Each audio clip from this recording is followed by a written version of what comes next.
നമസ്കാരം മാന്യ പ്രേക്ഷകരെ, വലിയ സ്നേഹ നമസ്കാരം. നമുക്ക് നമ്മളെല്ലാവർക്കും അറിയാം, ശീതൾ എന്ന് പറയുന്ന ഒരു സഹോദരി, ശീതളിസം എന്ന് പറഞ്ഞിട്ട് അവർക്കൊരു ചാനലുണ്ട്. ആ ചാനലിൽ പോയിട്ടുള്ള ആളുകൾക്കൊക്കെ വീഡിയോ കണ്ടു കഴിഞ്ഞാൽ ഒരിക്കലും മനസ്സിൽ നിന്ന് മായാത്ത ഒരു മുഖമാണ് ശീതൾ എന്ന് പറയുന്ന സഹോദരി.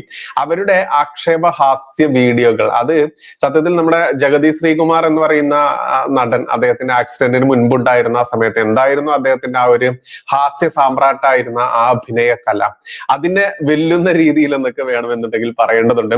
മറ്റൊന്നുമല്ല, നമ്മുടെ വിദ്യാഭ്യാസ മന്ത്രിയാണല്ലോ അല്ലെ. നമുക്ക് ഈ വിദ്യാഭ്യാസ മന്ത്രിക്ക് ഒരു ചരിത്രമുണ്ട്. ഉമ്മൻചാണ്ടി സർക്കാർ ഭരിക്കുന്ന സമയത്ത് അന്നത്തെ ഈ പറയുന്ന ധനകാര്യ മന്ത്രി ആയിരുന്ന ചങ്ങാതി, അയാളുടെ കെ എം മാണി, അദ്ദേഹത്തിന്റെ ആ ബഡ്ജറ്റ് അവതരണത്തിന് വരുന്ന സമയത്ത് അദ്ദേഹത്തെ തടസ്സപ്പെടുത്തിക്കൊണ്ടൊക്കെ നിയമസഭയിൽ ശിവതാണ്ഡവമാടിയ ഒരുത്തൻ തന്നെയാണ് ഈ പറയുന്ന ശിവൻകുട്ടി. അയാളുടെ മൂന്നാം കാല്, നമ്മൾ തൃക്കണ്ണ് എന്നൊക്കെ കേട്ടിട്ടുണ്ട്, എന്നാൽ മൂന്നാം കാലൊക്കെ കാണിച്ചുകൊണ്ട് നടനം നടത്തിയതൊക്കെ നമ്മൾ കണ്ടതാ നിയമസഭയിൽ. ആ കേസ് സുപ്രീം കോടതിയിൽ എത്തി നിൽക്കുന്നു. നോക്കൂ, കോടതിയിൽ സത്യം മാത്രമേ ബോധിപ്പിക്കാവൂ എന്ന് പറഞ്ഞുകൊണ്ട് കോടതിയുടെ മുൻപാകെ നിൽക്കുന്ന ഏതൊരാളും പച്ച നുണ പറയാറില്ല എന്നിരിക്കെ, പച്ച നുണ ലോകം മുഴുവൻ കണ്ട വീഡിയോ, ഇവനൊക്കെ ഈ നിയമസഭ തല്ലിപ്പൊളിക്കുന്നതും ചവിട്ടിപ്പൊളിക്കുന്നതും ഇവന്റെയൊക്കെ നാലാം കാലിൽ നിന്നിട്ടുള്ള ഡാൻസും ഒക്കെ കണ്ടിട്ട് ഇവർ കോടതിയിൽ പറയുകയാണ്, അങ്ങനെ ഒരു സംഭവം ഉണ്ടായിട്ടില്ല എന്ന് പച്ച നുണ പറഞ്ഞ അന്നത്തെ MLA ആയിരുന്ന, എന്നാൽ ഇന്നത്തെ അൽ കേരളത്തിന് കിട്ടിയിട്ടുള്ള പ്രബുദ്ധ വിദ്യാഭ്യാസ മന്ത്രി വിദ്യാഭാസൻ, ആ ആഭാസന്റെ കഴിഞ്ഞ ദിവസത്തെ ഗവർണർ അടക്കം പങ്കെടുത്ത പ്രോഗ്രാമില് അയാളുടെ നോക്കി വായിക്കാൻ പോലും കഴിവില്ലാത്ത, എഴുത്തും വായനയും അറിയില്ല എന്നൊക്കെ നമ്മൾ കേൾക്കാറുണ്ട്. ആ ആശാൻ ഒന്ന് പിഴച്ചാൽ അതല്ലെങ്കിൽ ശിഷ്യന്മാർക്ക് എത്ര പിഴയ്ക്കുമെന്നുള്ളതൊക്കെ അർത്ഥവാക്യം നമ്മൾ കേൾക്കാറുണ്ട്.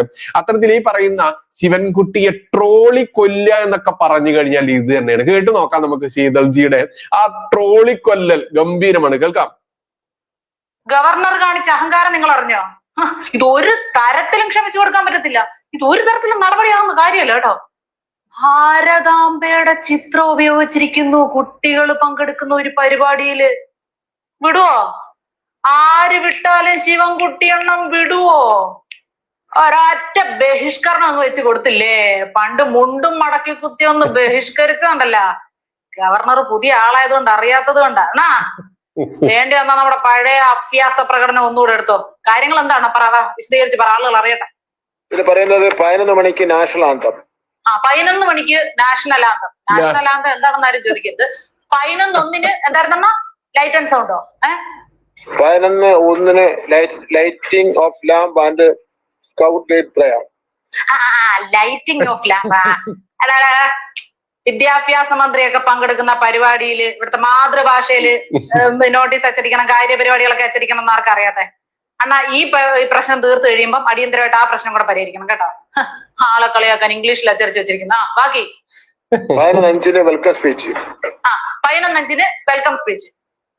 11:10 പ്രസിഡൻഷ്യൽ അഡ്രസ്. 11:10 അതായത് 5 മിനിറ്റ് കഴിഞ്ഞപ്പോ പ്രസിഡന്റൽ അഡ്രസ്.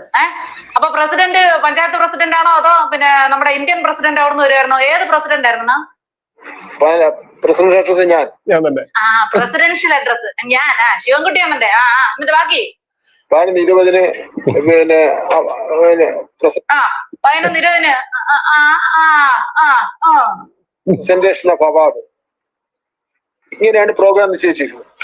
മതി, ബാക്കി വായിക്കണ്ട, പാടായിരിക്കും അല്ലേ? എന്നിട്ട് പിന്നെ എന്നാ സംഭവിച്ചെന്നാ? ഞാൻ അവിടെ എന്നാ ഞങ്ങളൊരു ചായ കുടിച്ചു മരട്ടെ. അപ്പൊ ഇതൊന്ന് വായിച്ച് മനസ്സിലാക്കി വെക്ക്. നേരമില്ല. വായനാ ദിനമായതുകൊണ്ട് മുഖ്യമന്ത്രി പങ്കെടുക്കുന്ന പ്രോഗ്രാമിന്റെ അധ്യക്ഷനായിരുന്നു. വായനാ ദിനത്തിന് അധ്യക്ഷനാണ് ആര്? അണ്ണൻ. എന്നിട്ട് ഞാനവിടെ ചെല്ലുന്ന കയറുന്ന അവസരത്തിൽ ഭാരതാംബയുടെ ചിത്രം അവിടെ വെച്ചിട്ടുണ്ട് സ്റ്റേജിൽ. അതെന്തൊരു കടുങ്കൈയായിരുന്നു. ഭാരതാംബയുടെ ചിത്രം കുട്ടികൾ പങ്കെടുക്കുന്ന പരിപാടിയില്. എന്നിട്ട് അത് അണ്ണൻ എങ്ങനെ അത് കൈകാര്യം ചെയ്ത്? അതിൽ കത്തിച്ചിട്ട് പടമിട്ട് പിന്നെ പൂവിട്ട് പൂജിക്കുന്ന സമയത്താണ് ഞാൻ ചെന്ന് കയറുന്നത്. ഭാരതാംബയുടെ ഫോട്ടോയില് പുഷ്പം അർച്ചിച്ച്. ഇത്രയും വലിയ ഗുരുതരമായിട്ടുള്ള ഒരു തെറ്റ് അത് അണ്ണനെ പോലുള്ള ആളുകളുടെ മുന്നിൽ വെച്ച് ചെയ്യാൻ ഗവർണർക്ക് എങ്ങനെ ധൈര്യം വന്നെന്നാ? കഴിഞ്ഞ ദിവസം പ്രസാദണ്ണം പ്രത്യേകം പറഞ്ഞതല്ലേ, ഭാരതാംബ എന്നൊന്നില്ല എന്നുള്ളത്. മാതൃരാജ്യം എന്നുള്ള വിശേഷണം ഇത് എങ്ങനെ വന്നു? ഇതൊക്കെ ആർക്കറിയാം? ഭാരതാംബതൻ സുതർ നമ്മൾ, നവഭാരതത്തിൻ ശില്പികൾ നാം. ഇതൊക്കെ കുട്ടികളെ പാടി പഠിപ്പിച്ച ആ വർഗീയ ശക്തികൾ ഏതാണെന്നാ? അണ്ണനെ കൊണ്ടൊക്കെ അവരെ ഉന്മൂലനം ചെയ്യാൻ പറ്റുള്ളൂ കേട്ടോ. വിളക്കിന്റെ തിരിയെല്ലാം കത്തി കഴിഞ്ഞു. വിളക്കിന്റെ തിരിയൊന്നും ഒരു സ്ഥലത്തും കത്താൻ പാടില്ല. നമ്മളൊക്കെ പിന്നെ എന്തെങ്കിലും ഉദ്ഘാടനത്തിനൊക്കെ ചെല്ലുമ്പോ സാധാരണ പടക്കം പൊട്ടിച്ച് ദൂരോട്ട് എറിഞ്ഞ്, മാലപ്പടക്കമൊക്കെ കൊളുത്തിയും പിന്നെ ഏറുപടക്കമൊക്കെ എറിഞ്ഞൊക്കെ അല്ലേ നമ്മൾ ഉദ്ഘാടനം ചെയ്യുന്നത്. വിളക്കൊക്കെ കൊളുത്തി എവിടെങ്കിലും എന്തെങ്കിലും ഉദ്ഘാടനമോ എന്തെങ്കിലും ചടങ്ങുകളൊക്കെ നടക്കുവോ? ശുശു ഓർക്കുമ്പോ തന്നെ വല്ലാതെ വരും. സ്വാഗതം ആരംഭിച്ചു. സ്വാഗതം ആരംഭിച്ചതിന് ശേഷം പിന്നെ പ്രസിഡൻഷ്യൽ അഡ്രസ് ആദ്യം ഒരു 50 പ്രാവശ്യം അത് എഴുതി പഠിക്കും. പറഞ്ഞെഴുതണം കേട്ടോ, അല്ലെങ്കിൽ ഉച്ചാരണം കിട്ടത്തില്ല. അത് പഠിച്ചിട്ട് നമുക്ക് ബാക്കി കുറ്റം പറയാം. ഇവിടെ രാജ്ഭവനും കേരള ഗവൺമെന്റും കൂടെ നടത്തുന്ന സംയുക്ത പ്രോഗ്രാമാണ്.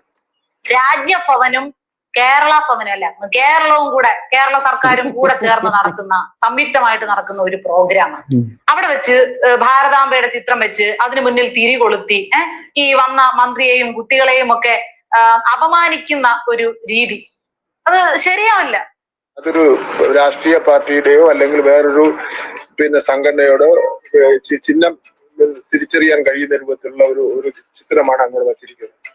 അങ്ങനൊന്നും ഒരു കാരണവശാലും ചെയ്യാൻ പറ്റില്ല കേട്ടോ, ഒന്നും അംഗീകരിക്കാൻ പറ്റില്ല. ഇവിടെ കേരള സർക്കാരിന്റെ ഒരു പരിപാടി നടക്കുമ്പോൾ അതിൽ ഏതെങ്കിലും രാഷ്ട്രീയ പാർട്ടിയുടെ ചിഹ്നം ഉപയോഗിക്കാൻ പറ്റുമോ? ഏതെങ്കിലും ഒരു മതത്തിന്റെ ചിഹ്നം ഉപയോഗിക്കാൻ പറ്റുമോ? അല്ലെങ്കിൽ ഏതെങ്കിലും ഒരു രാഷ്ട്രീയ പാർട്ടിയിൽപ്പെട്ട ആളെ അവിടെ വിശിഷ്ടാതിഥിയായിട്ട് ക്ഷണിക്കാൻ പറ്റുമോ? ഇല്ല.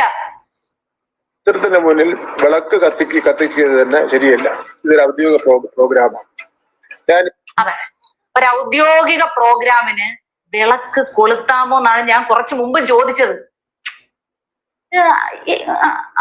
അത്രേ ഉള്ളൂ. ഞാനിതിൽ ശക്തമായി പ്രതിഷേധിക്കുകയാണ്.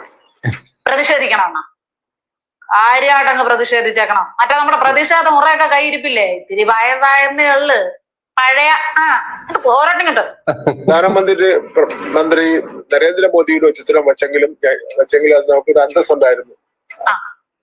പ്രധാനമന്ത്രി നരേന്ദ്രമോദിയുടെ പടമായിരുന്നു അവിടെ വെച്ചിരുന്നെങ്കിലും അതിലൊരു അന്തസ് ഉണ്ടായിരുന്നു. എങ്കിൽ അമ്മ മിണ്ടാതിരുന്നേ കേട്ടോ. അത് വേറെ കാര്യം. ഇവിടെ റേഷൻ കടയുടെ മുന്നിൽ പ്രധാനമന്ത്രിയുടെ ഫോട്ടോ വെക്കുന്നതിനും സാമൂഹിക ആരോഗ്യ കേന്ദ്രങ്ങളിലൊക്കെ വെക്കുന്നതിനും ഒക്കെ ഏറ്റവും മുന്നിട്ട് നിന്നത് നമ്മുടെ സർക്കാരാണ്. അത് വെക്കുന്നതുകൊണ്ട് ഒരു കുഴപ്പമില്ല. നമ്മൾ അത് ആദ്യം വെക്കും. ഏറ്റവും ആദ്യം വെക്കുന്ന സംസ്ഥാനം നമ്മളായിരിക്കും എന്ന് പറഞ്ഞു. അതുകൊണ്ട് പ്രധാനമന്ത്രിയുടെ ഫോട്ടോ ആയിരുന്നു, നരേന്ദ്രമോദിയുടെ ഫോട്ടോ ആയിരുന്നു അവിടെ വെച്ചിരുന്നെങ്കിൽ അണ്ണൻ 2 കൈ നീട്ടി നിറഞ്ഞ കണ്ണുകളോടെ ആ ചടങ്ങിനെ സ്വീകരിച്ചത്. പക്ഷെ ഇത് ഭാരതാംബയുടെ ചിത്രമായിപ്പോയി, ഭാരതമാതാവിന്റെ ചിത്രം. ഇനിയിപ്പൊ ഭാരതാംബ എന്നുള്ളതിന്റെ അർത്ഥം അറിയാതെയാണോ കിടന്ന് സംസാരിക്കാൻ ചാൻസ് ഉണ്ട്. എന്താണല്ലോ ശരിയായില്ല. എനിക്ക് മറ്റൊരു കാര്യം സൂചിപ്പിക്കാനുള്ളത്, ഇന്ത്യ എന്റെ രാജ്യമാണ്. ഇന്ത്യ അണ്ണന്റെ രാജ്യമാണ്. ആ ഒരു കാര്യം കൂടെ അണ്ണന് പ്രത്യേകം സൂചിപ്പിക്കാനുണ്ട്. എഴുതിയതിൽ അവിടെ ഇവിടെ വരി മാറിക്കിടന്ന ഒരു സാധനമാണ് കേട്ടോ. ചിരിക്കണോ കരയണോ? ഭരണഘടനയാണ് രാജ്യത്തിന്റെ നട്ടെല്ല്. ഭരണഘടനയാണ് രാജ്യത്തിന്റെ നട്ടെല്ല്. അത് കുറച്ചുകൂടി ഊന്നി പറയാൻ പറ്റുന്ന ആള് നിങ്ങളുടെ കസ്റ്റഡിയിൽ തന്നെ ഉണ്ടായിരുന്നല്ലോ. എവിടെ? ഫോറിൻ വരാല് കഴിക്കാൻ പോയിട്ട് ആളെത്തി, അതിന്റെ ഹാങ് ഓവർ മാറിയില്ലേ നമ്മുടെ സജിയച്ചായൻ. ഭരണഘടനയെ കുറിച്ച് കുട്ടികളെക്ക് കൂടുതൽ പറഞ്ഞ് മനസ്സിലാക്കി കൊടുക്കാനേ എങ്ങനെ ഭരണഘടനയെ നമ്മൾ ബഹുമാനിക്കണം എന്നുള്ള കാര്യം, ആ കാര്യത്തിൽ ഒരു 2-3 ദിവസം നീണ്ടു നിൽക്കുന്ന ഒരു ക്യാമ്പയിൻ തന്നെ നടത്താൻ പ്രാപ്തനായിട്ടുള്ള ആളാണ്. അതിന് യോഗ്യനായിട്ടുള്ള ആളാണ്. അണ്ണനും ഏറെക്കുറെ യോഗ്യനൊക്കെ തന്നെ. മറ്റൊരു രാഷ്ട്രസഭ നോക്കൂ, ഇതിൽ കൂടുതലൊന്നും പറയേണ്ടതില്ല എന്നുള്ളതാണ്. ഇത് കഴിഞ്ഞ ദിവസം ഗവർണറുടെ പങ്കെടുത്ത സ്കൗട്ട് ആൻഡ് ഗൈഡ്സിന്റെ ഒരു പ്രോഗ്രാം ആയിരുന്നു. അവിടെ ഭാരതാംബയുടെ ചിത്രം വെച്ചുകൊണ്ട് അതിന് പുഷ്പാർച്ചന നടത്തി, നിലവിളക്ക് കൊളുത്തിക്കൊണ്ട്. ഇന്ന് കഴിഞ്ഞ ദിവസത്തിന് മറ്റൊരു പ്രത്യേകത കൂടി ഉണ്ടായിരുന്നു. മറ്റൊന്നും ആയിരുന്നില്ല, നിലമ്പൂർ ഉപതെരഞ്ഞെടുപ്പായിരുന്നു. നിലമ്പൂർ ഉപതെരഞ്ഞെടുപ്പിൽ ഇതിനകം തന്നെ BJP എന്ന് പറയുന്ന ഒരു സംഘടനയ്ക്കെതിരെ ജിഹാദികളും BJPയും തമ്മിലുള്ള ഒരു മത്സരമായിരുന്നു. ഈ ജിഹാദികൾ ഉയർത്തിക്കാട്ടുന്നതും ജിഹാദികളെ പിന്തുണയ്ക്കുന്നതുമായിട്ടുള്ള രാഷ്ട്രീയ സംഘടനകൾ ആരാണ് ഏറ്റവും കൂടുതൽ മുസ്ലിം ഭീകരവാദികളെ പിന്തുണയ്ക്കുന്നത് എന്ന് കാണിക്കുകയായിരുന്നു. എന്നാൽ BJPയോ BJP കൃത്യമായിട്ടും ഈ ഗ്രാമത്തിൽ, ഈ നഗരത്തിൽ, എന്റെ നാട് കൂടിയാണ്, എനിക്ക് വോട്ടുണ്ടായിരുന്നു, ആ സ്ഥലത്തിന്റെ വികസനത്തെ ഉയർത്തി BJP കാണിക്കുമ്പോൾ ഈ പറയുന്ന ജിഹാദിസത്വം ഉയർത്തി കാണിച്ച് ഇടതും വലതും മത്സരിക്കുകയായിരുന്നു. ഒരു കൂട്ടർ ലോകം തന്നെ വെറുക്കുന്ന ഇസ്ലാമിക ഭീകര സംഘടനയുള്ള ജമാഅത്തെ ഇസ്ലാമിയെ പൊക്കിപ്പിടിക്കുന്നു. മറുകൂട്ടർ നൂറുകണക്കിന് ആളുകളെ കോയമ്പത്തൂർ ബോംബ് സ്ഫോടനത്തിൽ വധിച്ച ഈ അബ്ദുൾ നാസർ മദനി എന്ന് പറയുന്ന ഇന്നും വിചാരണ തടവുകാരനായി കഴിയുന്ന ആ മുസ്ലിം ഭീകരന്റെ പാർട്ടി PDP പൊക്കിപ്പിടിക്കുന്നു. SDP-യുടെയും വെൽഫെയർ പാർട്ടിയുടെയും പിന്തുണ തേടുന്നു. ഇങ്ങനെ ജിഹാദിസം VS BJP എന്നുള്ള രീതിയിലേക്ക്, വേഴ്സസ് BJP എന്നുള്ള രീതിയിലേക്ക് മാറുന്നു. ആ മത്സരം നടന്ന ദിവസമായിരുന്നു കഴിഞ്ഞ ദിവസം. അതുകൊണ്ട് തന്നെ ഈ ശിവൻകുട്ടി കഴിഞ്ഞ ദിവസം രാവിലെ തന്നെ ഇമാതിരി മുസ്ലിം പ്രീണനം ഉയർത്തിക്കാട്ടാൻ വേണ്ടി തിരക്കഥയ്ക്ക് അനുസരിച്ച് തുള്ളുകയായിരുന്നു എന്ന് കഴിഞ്ഞ ദിവസത്തെ ഈ ഉപതെരഞ്ഞെടുപ്പും കൂടെ കൂട്ടി വായിക്കുന്ന ഏതൊരാൾക്കും മനസ്സിലാക്കാനാവും. അത്തരത്തിൽ ഈ ശിവൻകുട്ടിയെ പോലും ഒരു ടൂളായി ഉപയോഗിച്ചുകൊണ്ട് ഇസ്ലാമിക പ്രീണനത്തിന് വേണ്ടി, മുസ്ലിം ഭീകരതയെ സുഖിപ്പിക്കാൻ വേണ്ടി കാട്ടിക്കൂട്ടിയ ഒരു തെമ്മാടിത്തരം എന്ന് പറയാൻ മറ്റൊന്നുമല്ല.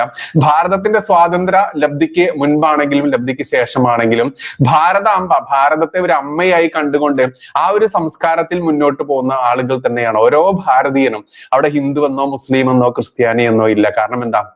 ഭാരതത്തിന്റെ അമ്മ എന്നാണ് വിളിക്കുന്നത്.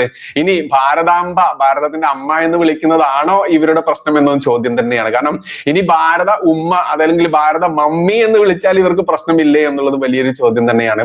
എന്തായാലും മുസ്ലിം ഭീകരത, മുസ്ലിം പ്രീണനം, അതിനുവേണ്ടി കുഞ്ഞു മക്കളുടെ ഒരു വേദി, സ്കൗട്ട് ആൻഡ് ഗൈഡ്സിന്റെ ഒരു വേദി, ഗവർണർ പങ്കെടുത്ത ഒരു വേദി, അവിടെ പോലും പ്രോട്ടോകോൾ തെറ്റിച്ചുകൊണ്ട് ഈ ഒരു ക്രിമിനൽ കേസിലെ നിയമസഭ തല്ലി തകർത്ത, ചവിട്ടിമതിച്ച, ശിവതാണ്ഡവമാടിയ, എന്നാൽ പ്രബുദ്ധ കേരളത്തിന്റെ വിദ്യാഭ്യാസ മന്ത്രിയായി അവരോധിക്കപ്പെട്ട ഈ വിദ്വാൻ ചെയ്ത ഈ ചെയ്തിയെയും മലയാളി അവനെ ആസനത്തിൽ മുളച്ച ആലായി കരുതിക്കൊണ്ട് തണലാക്കി തന്നെ എടുക്കും.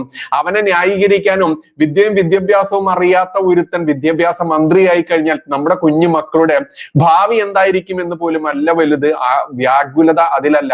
ഇവിടെ രാഷ്ട്രീയവും ജാതിയും മതവും തിരിച്ചുള്ള ഈ രാജ്യദ്രോഹികൾക്ക് വേണ്ടിയുള്ള മത്സരമാണ് എന്ന് ഉറക്കെ പ്രഖ്യാപിക്കേണ്ടതുണ്ട്.